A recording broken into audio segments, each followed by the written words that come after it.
Hello students, आज मैं लेकर आया हूँ क्लास 10 का एक्सरसाइज 6.3। प्रश्न संख्या 14 है।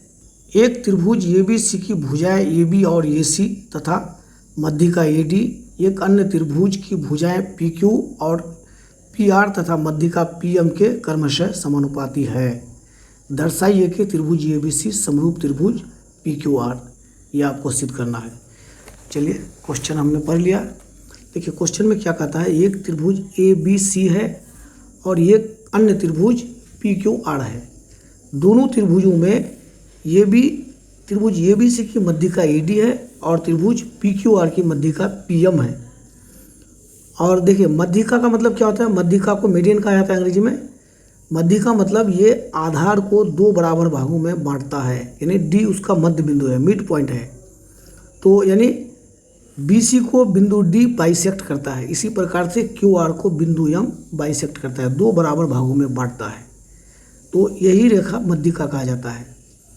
तो चलिए, सबसे पहले जैसा कि हम करते हैं उसी तरह से हम दिया हुआ है, यानी गिवन त्रिभुज ABC की मध्यिका AD तथा त्रिभुज PQR की मध्यिका देखिए PM है, ये मध्यिका है। और AB बटे PQ चूँकि दिया है, देखिए सब एक ही अनुपात में है भुजा सब। तो AB बटे PQ बराबर AC बटे PR बराबर AD बटे PM, ये समानुपाती है, मतलब एक ही अनुपात में है। तो आप यहाँ पर इसको अनुपात में इस प्रकार से दिखा देंगे। अब देखिए, सिद्ध क्या करना है कि त्रिभुज ABC समरूप त्रिभुज PQR, ये दोनों त्रिभुज को समरूप सिद्ध करना है। तो देखिए, इन दोनों त्रिभुजों को समरूप सिद्ध करने के लिए दो, या तो फिर आप यस से कर सकते हैं, भुजा से, या यस से कर सकते हैं, या फिर ये से कर सकते हैं। तो देखिए, यहाँ पर जो हमारे पास जो ऑप्शन है आगे के लिए वो है यस।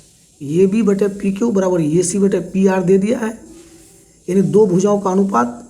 और ये कोण देखिए, कोण BAC और कोण QPR, ये दोनों कोणों को यदि हम बराबर दिखा देते हैं तो यस से ये दोनों त्रिभुज समरूप हो जाएगा। तो इन दोनों कोणों को बराबर करने के लिए हम थोड़ा सा प्रोसेस से गुजरते हैं, एक रचना करते हैं। देखिए, नीचे में जो डॉट डॉट खिंचा हुआ लाइन है, ये हमारा रचना है। रचना में हम क्या किए हैं, देखिए ये डी को E तक इस प्रकार बढ़ाया कि AD बराबर TE, और PM को N तक इतना बढ़ाया कि PM बराबर MN। देखिए, वही चीज़ हमने यहाँ लिख दिया है। तो अब देखिए, प्रमाण में हम चलते हैं।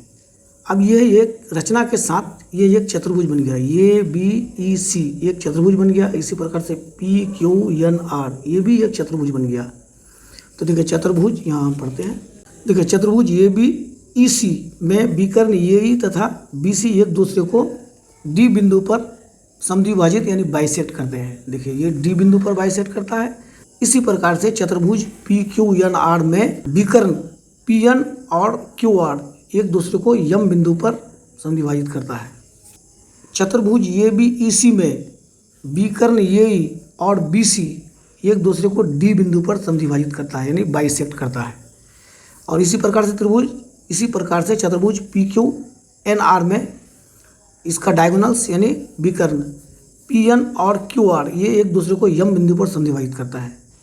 क्योंकि पहले ही दिया है क्या कि ये मध्यिका यानी ये मध्य बिंदु है, तो QM बराबर MR और BD बराबर DC और AD बराबर D और PM बराबर MN, ये हमने रचना से लिया है। विकर्ण एक दूसरे को समद्विभाजित करता है। तो जिस चतुर्भुज का विकर्ण एक दूसरे को समद्विभाजित करे, बाइसेक्ट करे, तो वैसा चतुर्भुज समांतर चतुर्भुज यानी पैरेललोग्राम होता है वो। तो ये BEC एक पैरेललोग्राम है, समांतर चतुर्भुज है। इसी प्रकार से PQNR भी एक समांतर चतुर्भुज है। चलिए, उसको हमने यहाँ दिखा दिया है। देखिए, इसीलिए चतुर्भुज ABC एक समांतर चतुर्भुज है। इसी प्रकार से चतुर्भुज PQNR भी एक समांतर चतुर्भुज है। ये दोनों समांतर चतुर्भुज है। अब अगला स्टेप में हम क्या करेंगे, देखिए, हमको सबसे पहले देखिए कोण BAC और कोण QPR को बराबर सिद्ध करना है। कोण BAC और कोण QPR ये दोनों कोण को बराबर सिद्ध करने के लिए सबसे पहले हम क्या करेंगे, ये देखिए, ये आधा कोण यहाँ जो दिखा रहे हैं हम, ये कोण इस कोण के बराबर कर देंगे, फिर इस कोण को इस कोण के बराबर कर देंगे, तब दोनों को जोड़ देंगे तो ये कोण BAC हमको प्राप्त हो जाएगा। तो सबसे पहले हम त्रिभुज ए बी ई को लेते हैं और त्रिभुज पी क्यू एन को लेते हैं। देखिए इसको हम कोण 1 लिख देते हैं, इसको कोण 2 लिख देते हैं, इसको 3 लिख देते हैं, इसको 4 लिख देते हैं। चलिए इस तरह से आपको थोड़ा आसानी होगी, कम लिखना पड़ेगा। देखिए जब ये बी ई सी एक समांतर चतुर्भुज है तो इसका अपोजिट साइड्स यानी सम्मुख भुजा ये बराबर हो जाएगा, यानी बी ई बराबर ए सी हो जाएगा। इसी तरह से पी क्यू एन आर में क्यू एन बराबर पी आर हो जाएगा। तो हमने यहाँ लिख दिया है बी ई बराबर ए सी और क्यू एन बराबर पी आर, यानी समांतर चतुर्भुज की सम्मुख भुजा। यहाँ आप लिख सकते हैं समांतर चतुर्भुज की सम्मुख भुजाएं, अपोजिट साइड्स, इसलिए बराबर हमने अभी करके दिखा दिया। अगला स्टेप में हमें क्या करना है, त्रिभुज ए बी ई और त्रिभुज पी क्यू एन ये दोनों त्रिभुज को समरूप सिद्ध करना है। जब हम समरूप सिद्ध कर देंगे तब कोण 1 बराबर 3 हो जाएगा। तो देखिए इन दोनों त्रिभुज को समरूप सिद्ध करने के लिए जो हमारे पास दिया हुआ है अनुपात, इसको पहले हम एक बार उतार लेंगे, यानी ए बी बटे पी क्यू। देखिए इसको हम यहाँ उतारते हैं। चलिए देखिए ए बी बटे पी क्यू बराबर ए सी बटे पी आर बराबर ए डी बटे पी एम, ए डी बटे पी एम। चलिए ये दिया हुआ है प्रश्न में। जब दिया हुआ है तो देखिए इसको हम ऐसे ही उतार देते हैं, ए बी बटे पी क्यू बराबर, अब हम ए सी की जगह पर क्या लिख देंगे, ए सी के स्थान पर बी ई लिख देंगे, क्योंकि यहाँ हमने पहले ही करके दिखा दिया है। तो अब हम ए सी के स्थान पर बी ई लिख देते हैं, बी ई, और पी आर के स्थान पर हम क्यू एन लिख देते हैं। देखिए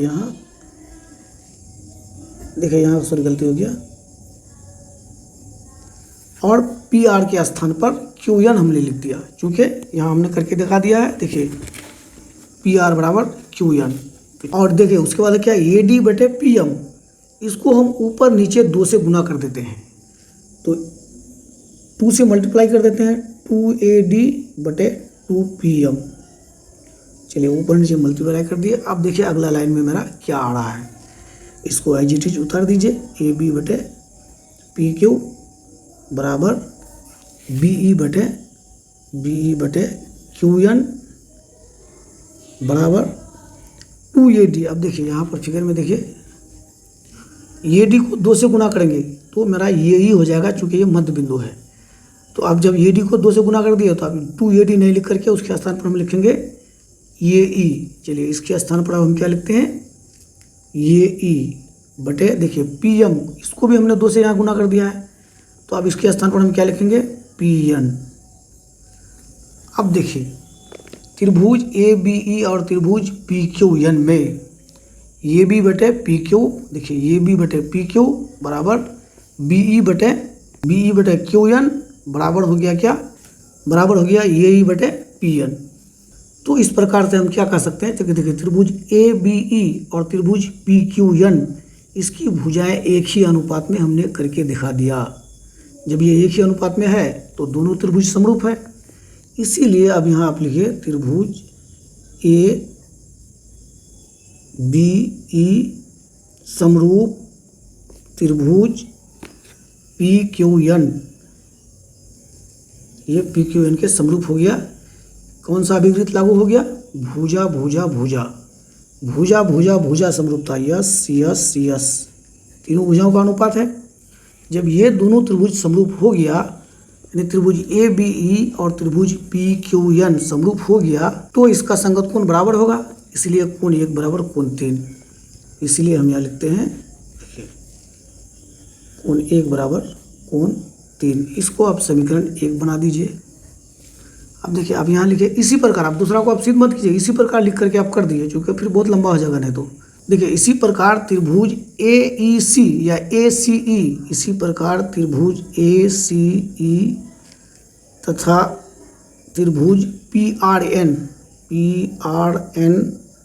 में अब जब ये भी समरूप हो गया PQN के, तो त्रिभुज ACE और त्रिभुज PRN ये दोनों भी समरूप कर सकते हैं हम। हो जाएगा क्या, कोण 2 बराबर कोण 4, कोण 2 बराबर कोण 4, इसको समीकरण 2 बना दीजिए। अब आप समीकरण 1 और 2 को जोड़ दीजिए। देखिए समीकरण 1 + 2 से या 1 और 2 को जोड़ने पर जो भी लिखिए आप, 1 + 2 से, चलिए दोनों को जोड़ते हैं। ये हो जाएगा कोण 1 + कोण 2 बराबर कोण 3 + कोण 4। चलिए दोनों को हमने जोड़ दिया। अब देखिए यहाँ फिगर में देखिए कोण 1 और कोण 2, ये दोनों को जोड़ेंगे तो हमारा कोण क्या बन जाएगा, BAC। चलिए इसके बदले में हम कोण BAC लिख देंगे और 3 + 4 के बदले में हम लिख देंगे क्या, कोण QPR। तो चलिए इसको हम जोड़ देते हैं। अब इसके बदले हम लिखते हैं कोण BAC बराबर कोण QPR। अब देखिए यहाँ तक हो गया। अब थोड़ा सा हम और आगे बढ़ते हैं। अब आप यहाँ फिगर में गौर कीजिए। फिर देखिए AB/AC और PQ/PR ये दिया हुआ है प्रश्न में, और कोण BAC बराबर कोण QPR ये हमने अभी सिद्ध करके दिखा दिया। तो यस से हम दोनों त्रिभुज को समरूप कह सकते हैं। तो 1-2 लाइन और आगे बढ़ाइए तो ज़्यादा क्लियर होगा। त्रिभुज ABC तथा त्रिभुज PQR में, ये दोनों त्रिभुजों में दिया हुआ है हमारे पास AB/PQ बराबर AC/PR। देखिए AB/PQ बराबर AC/PR ये दिया हुआ है, और भी दिया हुआ है AD/PM, लेकिन इसकी ज़रूरत नहीं है अभी हमको। तथा इसके बीच का कोण BAC बराबर कोण QPR। देखिए 2 भुजाओं का अनुपात और उसके बीच का कोण, इसका मतलब क्या हो गया, दोनों त्रिभुज समरूप है यस समरूपता से। अब यहाँ लिख सकते हैं क्या, इसीलिए त्रिभुज ABC समरूप त्रिभुज PQR, ये हो गया SAS समरूपता, यस समरूपता कसौटी। चलिए ये हमारा सिद्ध हो गया। देखिए आप चाहें तो बारी बारी से इसका स्क्रीनशॉट ले सकते हैं।